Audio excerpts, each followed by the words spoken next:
Very much alike. Okay.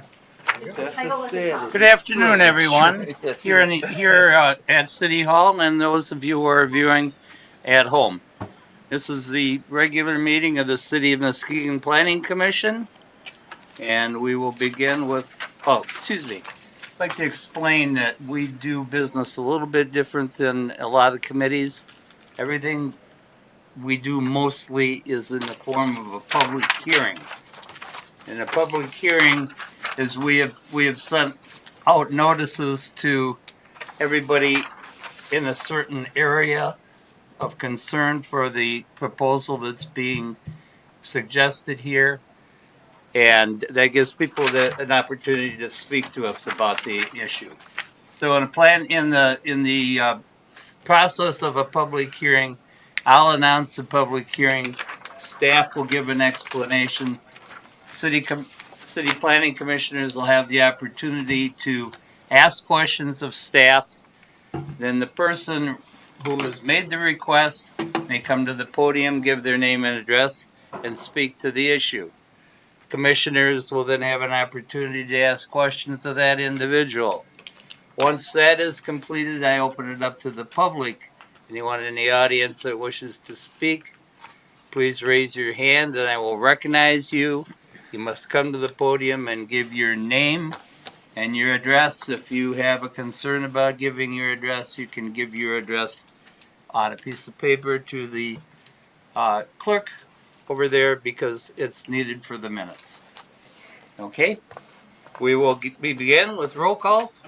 Johnson, Here. Hood, Yes, here. Seifert, Here. Keener, Doyle, Here. Mazade, Montgomery Keast, Here.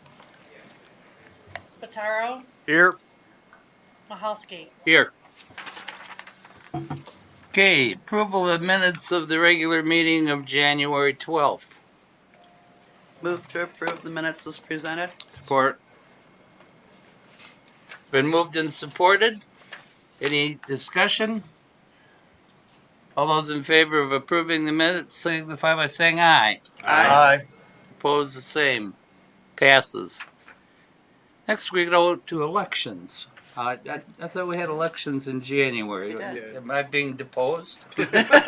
No, we did elections in January. All right, so we will No skip coup. elections No coup. because that was done at our January Coup meeting. d'etat. Elections for ZBA though. That's Old business. Any old business to come before us. Now we go to our public hearings. The first one has been removed from our agenda. yes. So we go to B, hearing case 2023-45 or -5. This is a request to rezone a portion of the property at 560 Mart Street from B2 Convenience and Comparison Business to WN Waterfront Marine by the West Michigan Dock and Market. Majority of this property is zoned Waterfront Marine already. The eastern portion of the property, the majority of that is zoned B2.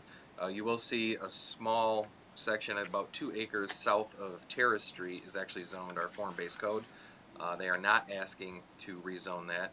Also on the zoning map, it appears that a portion of that south of the Waterfront Marine designation is form-based code 2. That's just an anomaly on the map though. So what he's asking for is to rezone the blue portion, which is B2, to Waterfront Marine. Just a little background on the site. The entire site measures about 43 acres. Requesting to rezone this portion, which is about 6 acres. Both of these zoning ordinances are fairly similar. Waterfront Marine is probably considered a little bit more high-intense use, but they allow similar uses. Waterfront Marine, obviously more water-type related businesses. The setbacks for building requirements are fairly the same. The only difference is you are allowed to go up to 4 stories in Waterfront Marine compared to 2 stories in B2. And notices were sent to everybody within 300 feet, and we have not heard any comments from the public yet. Thank you. Questions for staff, Commissioner? Seeing none, would the person making the request like to speak? You need to give your name, if you're gonna say anything, Max. You can down just to the air. sit there, but if you say something, you gotta stand up and give us your name. Okay. Max McKee, 560 Mart Street from the Mart Dock. No, it's pretty self-explanatory if you look at the map, and Mr. Franzak, I think, summed it up pretty well. It's the same tax ID number, it's the same parcel. It'll enable us to move forward with some development down the road that's marine related. So it's pretty self-explanatory. So. Okay, thank you. Did commissioners have any questions? Okay. Pretty cut and dried. All right, this is a public hearing.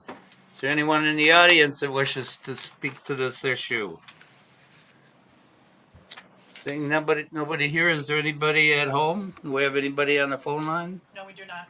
Nobody on the phone line. Move to close the public hearing. Or Been moved and supported to close the public hearing. All those in favor signify, any discussion?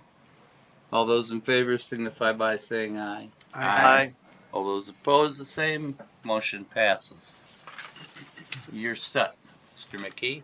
No, Gotta I make a move motion. I gotta do I it. move that the request to rezone a portion of the property at 560 Mart Street from B2 Convenience and Comparison Business to WM Waterfront Marine be recommended to the City Commission for approval. Second. It's been moved and seconded. Any further discussion? Roll call. Johnson, Yes. Hood, Yes. Seifert, Yes. Keener, Doyle, Yes.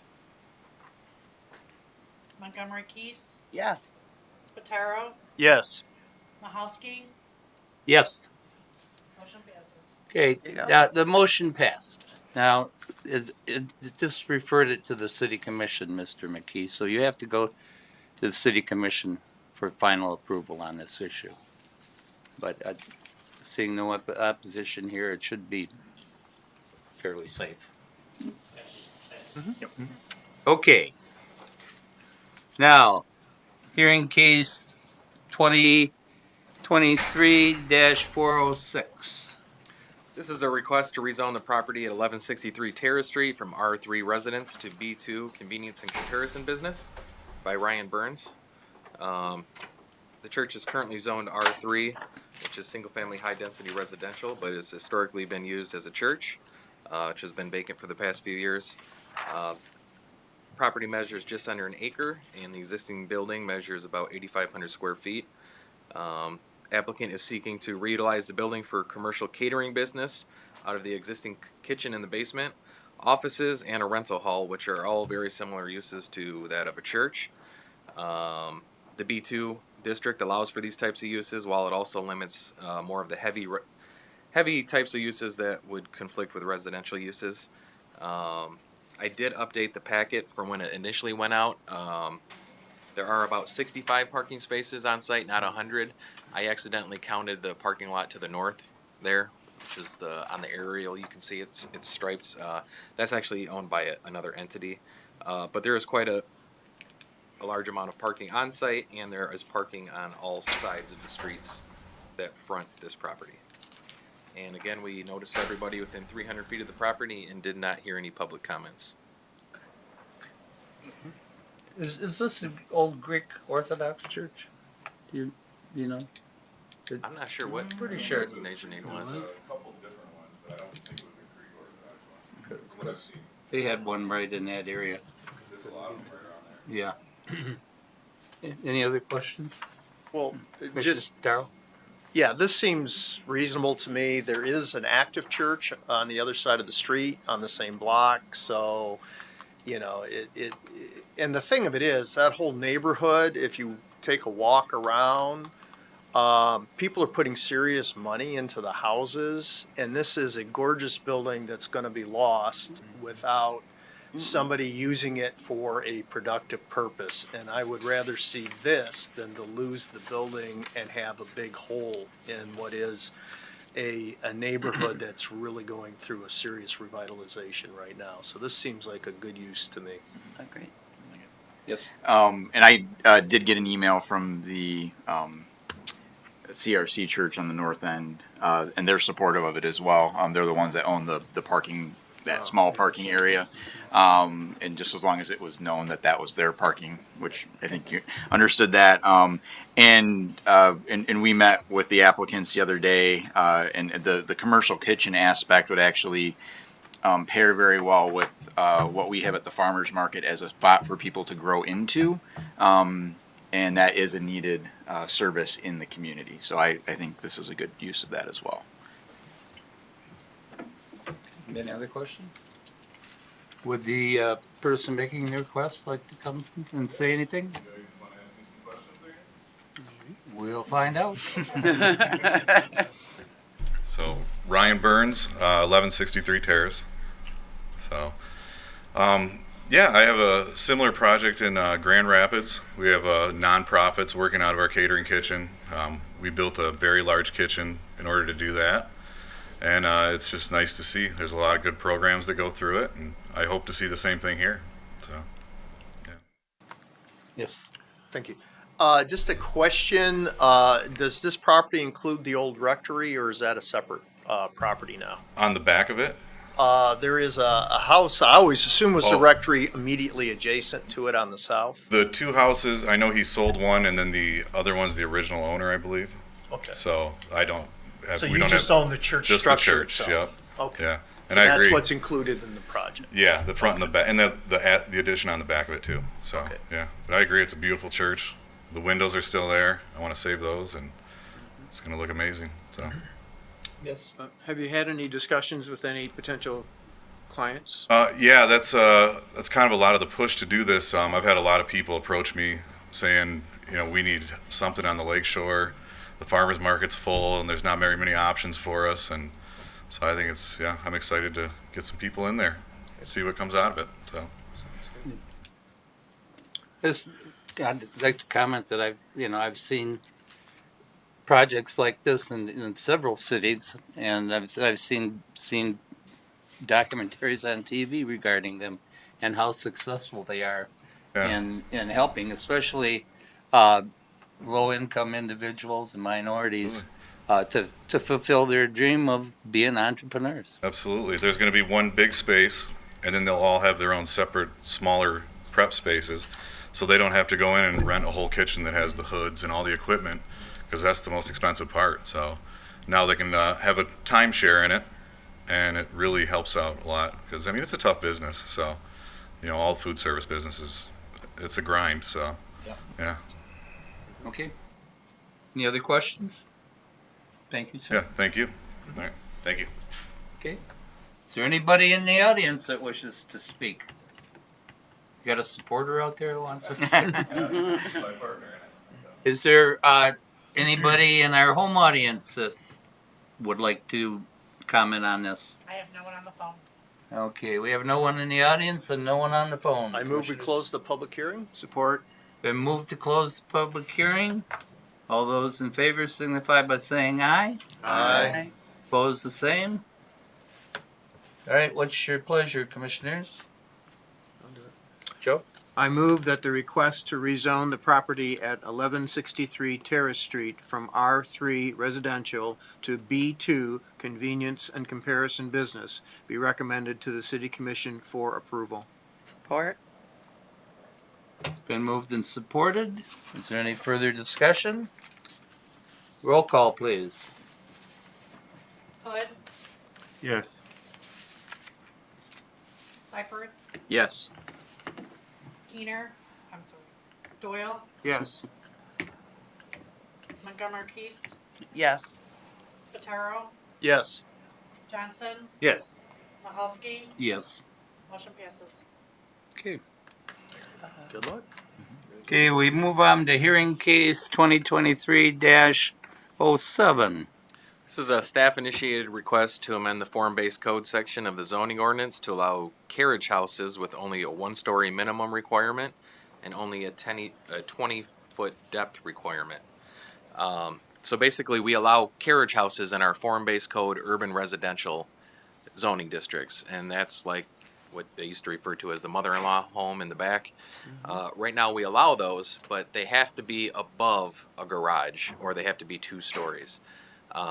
We don't really feel that that is necessary. We have a lot of unused garages around the town that could be converted into other units, or places that don't have any garages that could put another unit, only a 1-story. We feel that that would be appropriate. You do kind of run into some issues when you require a garage with a unit above it. Sometimes that garage may belong to the principal structure, and they may be going in and out of that garage with a different person renting the mother-in-law unit, so that can be troublesome.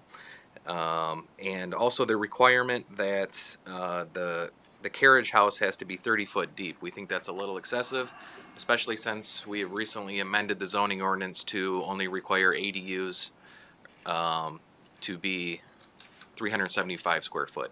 So you could definitely do that with a building that's only 20 foot deep. So our request is to amend this ordinance to allow carriage houses in form-based code urban residential to only have to have a minimum of 1 story, but still have the 2-story maximum, and to reduce that 30-foot depth to 20 feet. And we do have some examples shown on the picture of some existing carriage houses in Muskegon.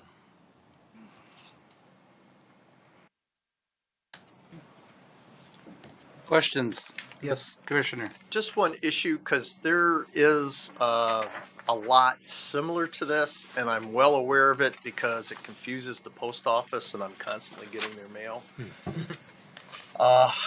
What provisions are going to be made to make sure that these are adequately marked as far as addresses? Because that's a problem, because usually they're going to be at the back of the lot, maybe off an alley, and I'm constantly getting mail for the same address on Park Street, and the reason I'm constantly getting their mail is if you go down Park Street, the house with that address is on the alley. It's not at the front of the lot like the rest of the houses. Okay.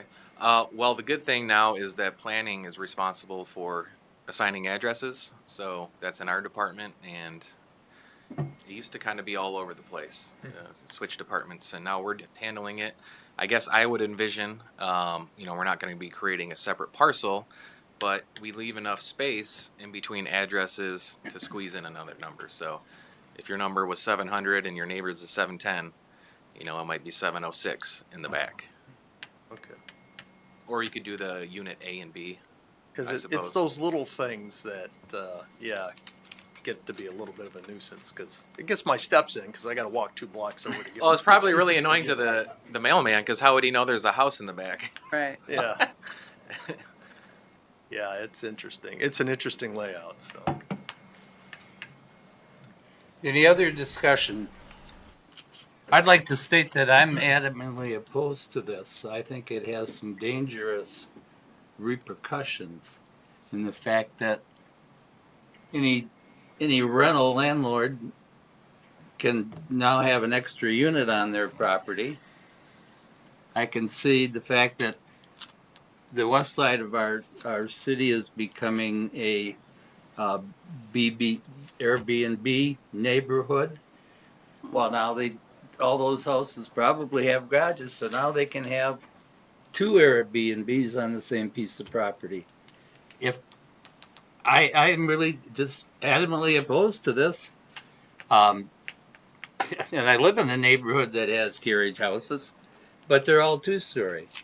They're all 2-story, and to my knowledge, nobody is living in the upper units of any of them.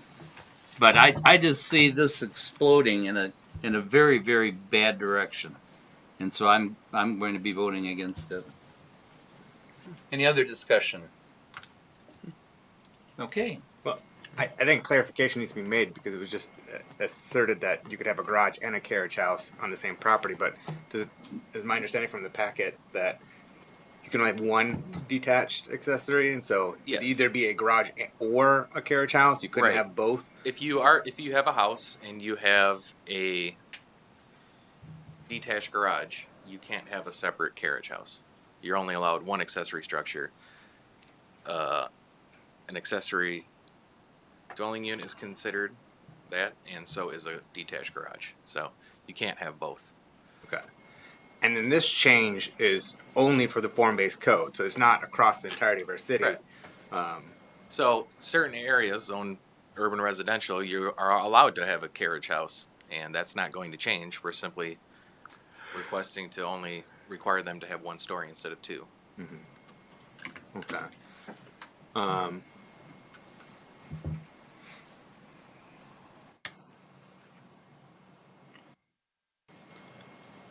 I see in terms of rentals, and I'm talking about long-term rentals here. Short-term rentals is another story, and one that we're getting our arms around. And the city commission recently met as part of the legislative policy committee meeting, and it was also addressed at the neighborhood associations of Muskegon. And we're going to be having a separate dedicated engagement session around short-term rentals to hear from the community and stakeholders on that topic. But in terms of long-term rentals, I actually see the benefit of if you're able to have a carriage house. That increases rental options, and as we know, rental prices have been going up and away, and that's because we are seeing greater demand and there's fewer supplies of housing options. And so the more that we can do to bring additional housing options online, the better it is to tamp down those rental costs. And as we all know and have been hearing, or I presume we've been hearing from folks across our city, it is getting awfully expensive to rent if you can even find a place to rent in our city. And so I'm supportive of creating additional rental options in that regard. And the city's efforts to create more housing options across many different types and multiple different price points. And so that's why I do see the benefit of the prospect of allowing a greater variety with this change. Any other discussion? Is there anybody in this public hearing, anyone in the audience wishing to speak to this, sir? Come to the podium, give your name and address.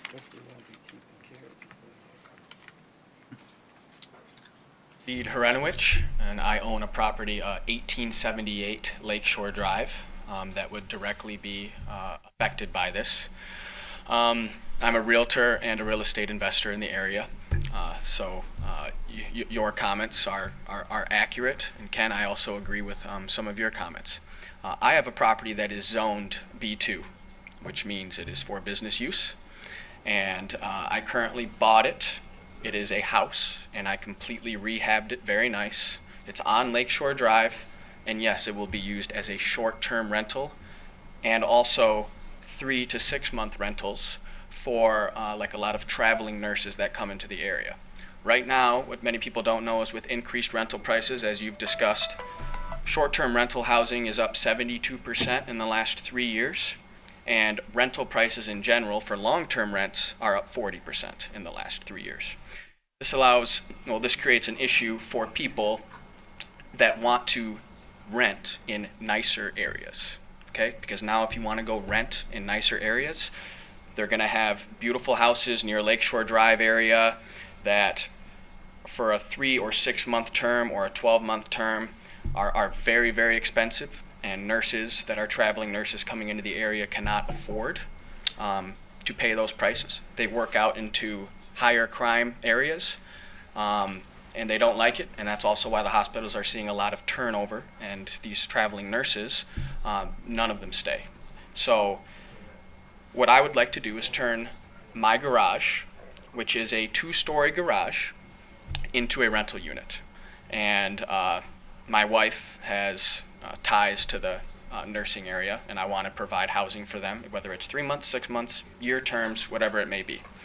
At the current moment, I would have to build only on the top level and then have the bottom level still be a garage.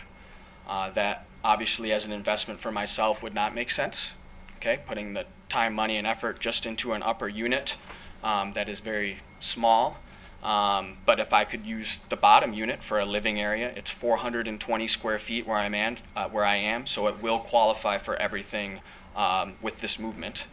I think it could provide some good value for the city. The other thing is, if I ever decided to sell this property, I like to think through every single thing. having more smaller, potentially one bedrooms that are affordable to bring people into the area, into the summers for tourism, is important when right now with Airbnbs and VRBOs, it's becoming very saturated. Prices are through the roof. A lot of people that used to come to Muskegon from the Grand Rapids area, I know they don't even come anymore because you've got $370 a night for a place that they were paying 3 years ago $200 a night. These carriage houses would be a lot cheaper, more affordable for people to come in and enjoy Muskegon. Rather than like a full 3-bedroom home, and I think that's all I have to say. And other than, my property is not a residential where a lot of Airbnbs are. I mean, I have a commercial parking lot here, and it is zoned B2, and I would really like to use it for that specific use, business and as an investment. And I'm not getting the best use out of that at the current moment, and I think it could be a win-win for myself, other investors, and the city. That's all I have to say. Thank you. Question for staff, since it's in a B2 district, does that make any difference? No, this is specifically referring to urban residential context area of the form-based code. So I don't know too much about this property or where it's located, but it doesn't sound like it would probably affect this parcel. But what So he's saying if we makes sense. pass this, it would not help this individual. Not unless he had a property in an urban residential zone. So I mean, everything he's saying is accurate about the benefits of having a 1-story compared to 2. It just doesn't sound like it's going to come into play in his property. Follow up. Do you know Jamie Pesh? Yeah. I had Jamie Pesh come twice to walk this, and he told me that this initiative would be beneficial to me.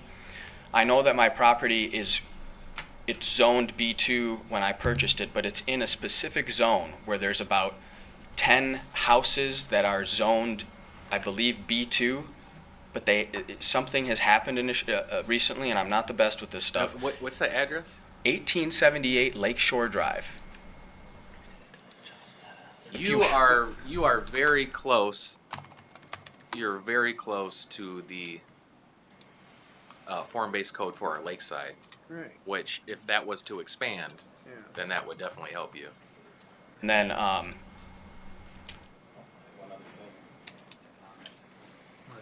okay, beyond me, that's what I was going to say after that is there are other people who have not showed up that are in urban areas that would like to do obviously what you're doing, and I know a lot from real estate. So I still stand by that, I guess, whether it ends up helping me or not. But maybe Jamie was saying that they are going to further those boundaries, and that is why It's something I we've should discussed, come to the yes. meeting. Okay, that would make more sense then. But done. Okay, thank you. That's it. Does this affect my neighborhood? Everything I but believe Jeff. you're Not your zoned street. R1. So no. Historic district. Okay. Affects me. Affects me. Yeah, move a I couple wish blocks. it affected my neighborhood. I wish form-based code comes over to NIMS. It has a portion of NIMS. It's in the northern I end of could have NIMS. 3 rental units on my property. Nobody on the phone line, I have no one on the phone. and nobody in the audience to speak. So Move to close the public hearing. Support. been moved and supported to close the public hearing. Any discussion? Saying none. All those in favor signify by saying aye. Aye. Aye. Opposed, the same. Public hearing is closed. What's your pleasure, commissioners?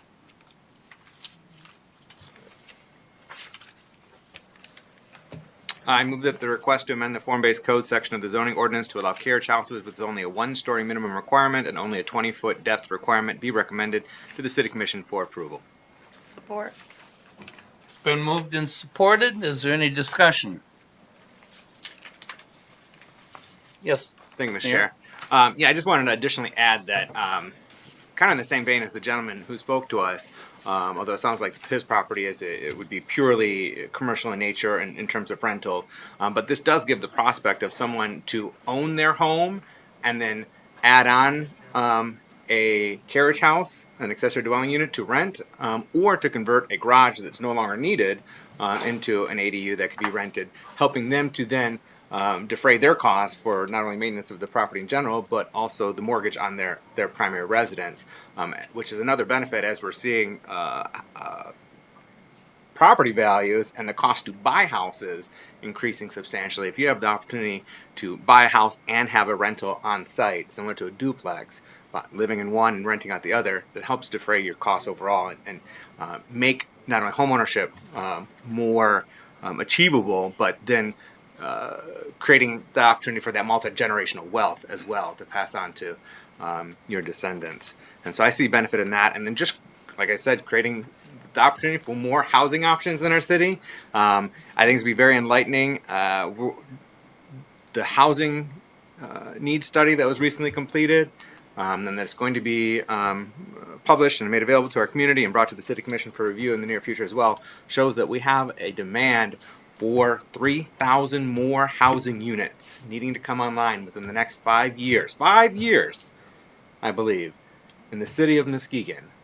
That is 1/5 greater number of housing units than we have right now in our city.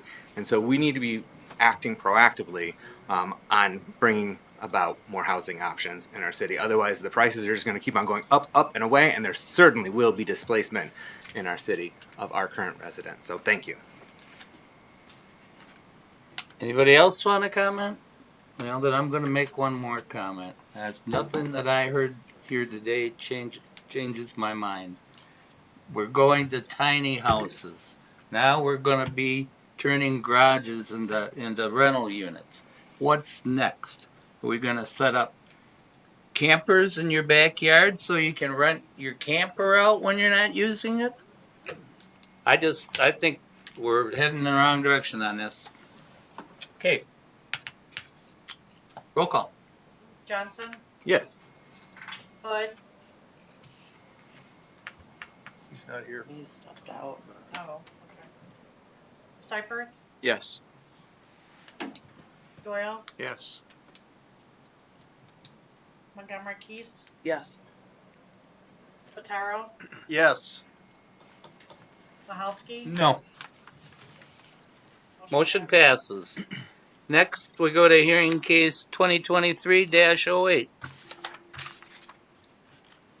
This is a staff-initiated request to amend the B2, B4, I1, I2, and MC sections of the zoning ordinance to allow marijuana processing facilities without extraction methods classified as hazardous under the Michigan Building Code as a special use permitted. That church is kind of When we initially crafted the marijuana overlay district, the prices for the property started to go through the roof. We noticed that it was really a restriction on local people entering the industry. So what we did after that is we amended the ordinance again to allow a few of the less intrusive marijuana uses into these same zones, B2, B4, MC, I1, and I2. And what that did was prevented the increase in prices of these properties because it wasn't in a specific overlay zone. But we have been seeing local people getting more into these Class B grows, and even a micro business has been approved for local people through this initiative. A few months ago, this board approved a Class B grow on Henry Street at 2007 Henry Street, and they also want to do processing, but they were unaware that that was not an approved type in these locations. And the reason we didn't allow processing at first is because when this was all new, processing was a little scary, especially under the marijuana, the medical marijuana laws. We had a group doing this on Getty Street, and it was very volatile when you're making concentrates, and there was an explosion in the refrigerator, and it severely damaged the building. So really, all that uncertainty around these volatile compounds and making the oils that they make. Now, since the state has stepped in with these regulations for the recreational, they give out different types of processing now, and there's the processing licenses which are considered hazardous that use they used to use butane or whatever to make these concentrates. I don't think they use that anymore, but they're still volatile. And you need to work with the state fire marshal in order to do that. What we're asking is to allow processing in these locations which are not considered hazardous, and that could be simply repackaging from one bag into another package. It could be putting concentrates onto a joint, something like that. It could be baking the edibles, but it would not include anything that's considered hazardous. So we feel that this is also a very unintrusive use to the neighbors. A lot of these are zoned in business corridors, which may be adjacent to residences, but we believe that they're just as unintrusive as the consumption lounges would be, the Class B grows, or the micro businesses. And also to note, we do allow micro businesses to do the processing as well. That's already lumped in with their type of use. It just can't be hazardous. Yes. I think one of the concerns in the past had been about odor. And so you just said, like, for the micro businesses, we do allow this type of processing. Have we had any complaints of odor with those that we allow now? No. The only odor complaints we have ever received are from caregiver businesses that are not registered through the state under the state rec law. So the guidelines are so stringent with the air quality and the filtering that you have to meet that we don't ever receive complaints on state-sanctioned marijuana operations. So I feel confident that this will hold true as well.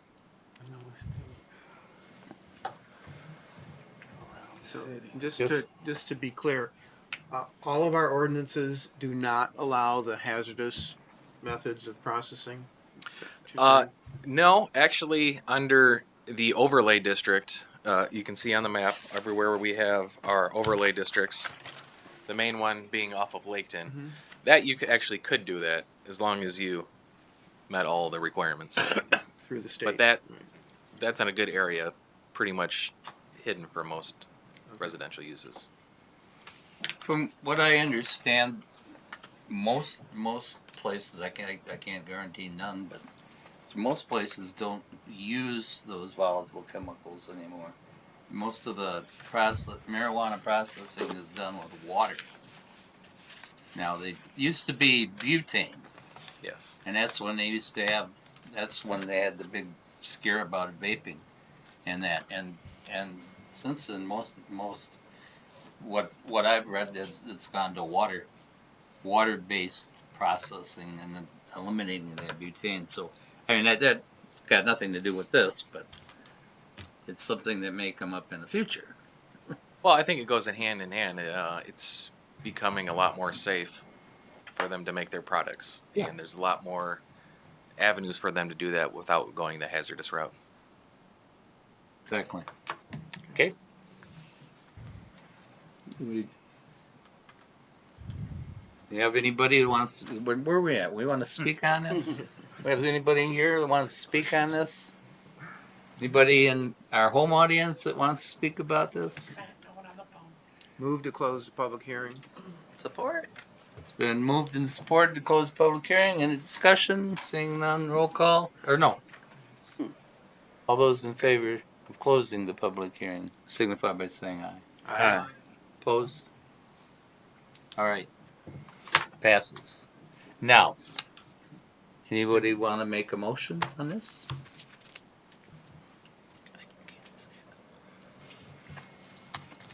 Okay. All right. I move that the request to amend the B2, B4, I-1, I-2, and MC sections of the zoning ordinance to allow marijuana processing facilities without extraction methods classified as hazardous under the Michigan Building Code as a special use permit be recommended to the City Commission for approval. Second. Any further discussion? Roll call. Johnson, Yes. Hood, Yes. Seifert, Yes. Doyle, Yes. Montgomery Keast, Yes. Sorry. Spataro, Yes. Mahalski. Yes. Motion passes. Okay. Now we go to new business. Planning Commission annual report. Yep, just two quick updates. We do have our master plan meetings going on. The first ones were yesterday, and then tonight we have another one at 5:30 at First Wesleyan Church. And then Monday through Thursday next week, we also have more night meetings to go over the plans. At the next Planning Commission meeting, I would like to go over this a little bit more with everybody, so please feel free to attend the meetings. I know most of you have been to a lot of these meetings over the past few years, so thank you for your contributions. But most of this work has been put into a plan now. A lot of it's available online. We have videos, and in the coming weeks, we will actually have the physical documents, so please review. And we'll go over it a little bit next month for any of the concerns that you may have or any input you want to get before we take it for final approval in the next few months. And also, we have the Planning Commission report for the year 2022. This is just a requirement from our designation as a redevelopment ready communities. They would like us to give a synopsis of all of the cases we had last year. So this is just a rundown of all 33 cases the Planning Commission reviewed last year and their status, whether approved or what happened if it needed to go on to the City Commission. Okay. That's nice. Thank you. Under other business, updates on previous cases. Mr. Chair. Oh. I just wanted to share with our planning manager that I received feedback from someone who attended last night's kickoff of the master plan goal review series. He indicated that it was a good meeting, very informative, and that his confidence in Muskegon quote, doing the right things was significantly bolstered. So just wanted to share that and say job well done last night with you and your team. Thanks. Yeah, the meeting went well. A lot of good participation, very good comments to help us tweak some things we had on there, but for the most part, everybody agreed with some of the goals we're shooting for, so that's good.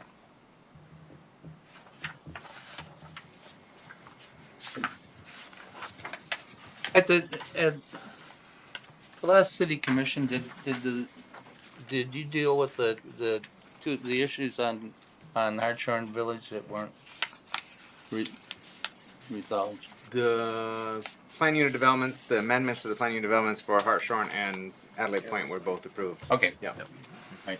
That was 2 commission meetings ago, yes. Yeah, and then the addendum to the Adelaide Point agreement was not considered or voted on that night, but subsequently, the manager can speak to that, but subsequently came about that the city is not going to be bonding the $10.5 million for the investments in the public infrastructure and the amenities over there. So that will be that responsibility will be on the developer alone, and so the pressure will be on the developer to deliver, to create that taxable value and that growth, so that he may be and his company may be reimbursed for those investments. So that's nice. We don't have that risk.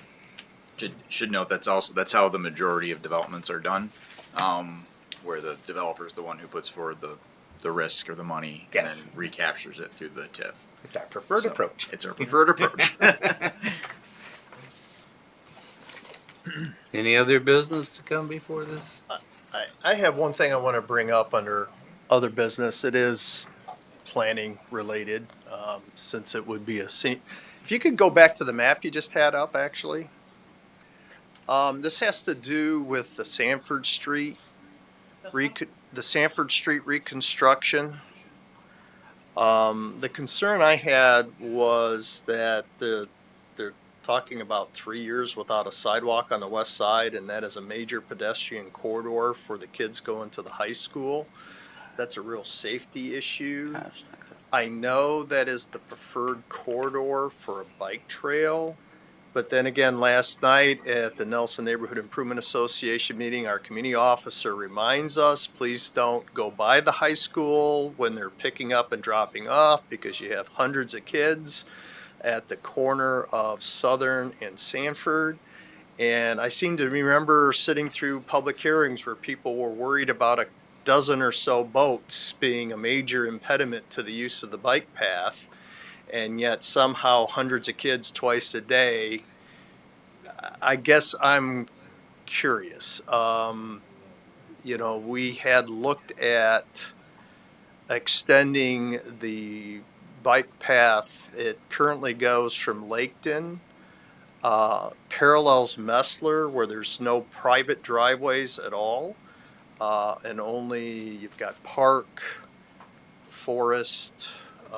You've got 4 points of conflict there. And it ends at Grand, and the intent was to cross Grand and follow the west side of Glade up to 7th Street. Again, where your only points of conflict would be Muskegon and Webster until you get to the business route. It's a lot shorter. Therefore, it'd be less expensive to build because you already have a big chunk of it already built. You have no private driveways, and most people who ride bikes tell you you don't like to be on a bike path that crosses private drives because people will back up to the street curb, which means they're going right over the top of you. And then you have the 3-block long high school campus right there. So I'm just kind of concerned about that, and I don't know that there's really been a lot of discussion other than that seems to have been the easiest way to tie into the terrace that's been freed up on Terrace Street north of Apple Avenue. On the Sanford Street side, you have over 20 points of conflict. You have 2 state highways to cross and dozens of private driveways. I think as a cyclist, the shorter route with the fewer private drives, 7 points of conflict, a shorter distance to travel, as a connector from the Laketon Trail to the Lakeshore Trail would be safer and probably more used. And then we're not creating a potential point of conflict between the kids going to school and the people using the bike trail. But what really brought it to mind, because people can do what they want to do, but it really concerned me that they were proposing 3 years without a sidewalk there when that is a heavy pedestrian corridor for the kids going to school. So I just wanted to bring that up for some discussion, maybe start some thinking on that. And, again, it's up to the city commission to decide what they're going to do. But I just wanted to make that observation. Thank you. Okay. I have the same concerns, and that was news to me when I this year recently when read about the outlook being that we may be up to 3 years without a shared use path or a sidewalk along that way. And I have talked to our city manager about that, and I have talked to our DPW director about that.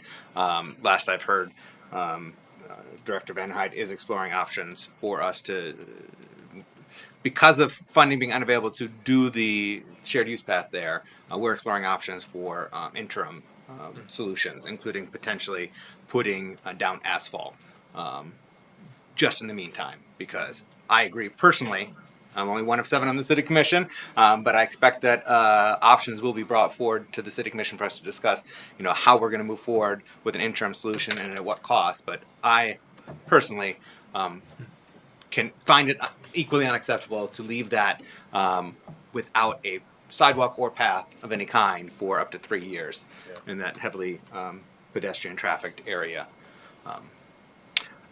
With regard to the bike path going in there, or the shared use path going in there, we do have the support and has been advocated as well by the Muskegon County Bicycling Coalition in favor of that. But I do understand your concerns about the crossing points there. But I just wanted to share that, and maybe the city manager has more to share. But I think our director is still reviewing options. Yeah, I think you summarized it pretty well. So. And I guess I would just add one thing to what Commissioner Spataro was saying. I don't think there would be anything that would necessarily preclude us from also having the connection over off near Glade. and then maybe having two options, because it would certainly be easier for folks that are coming from Lakeside to connect up at that point, and then along Messler to Laketon. But yeah, I hadn't considered that connection point. So Anything else, commissioners? Seeing none? I just want to also explain that it was the staff's expectation to have that shared use path installed sooner. It was not when this project was set out. It was not, hey, we're going to have a 3-year window in between. The expectation fully was it to be done sooner, if not at the same time in tandem. But state grant funds were delayed and were not become available, and so that's the reason why of the gap. I figured it was something like that. and we can't spend a dollar on it until the grant money comes through. It's one of those. I guess that's not necessarily weird for a grant, but You it's can't get reimbursed. You I can't get get you. reimbursed. Yeah. Yeah. And I think that was kind of, the timing was a shock. Not a shock, but disappointing. Yeah. Anything else? Okay, we are adjourned then.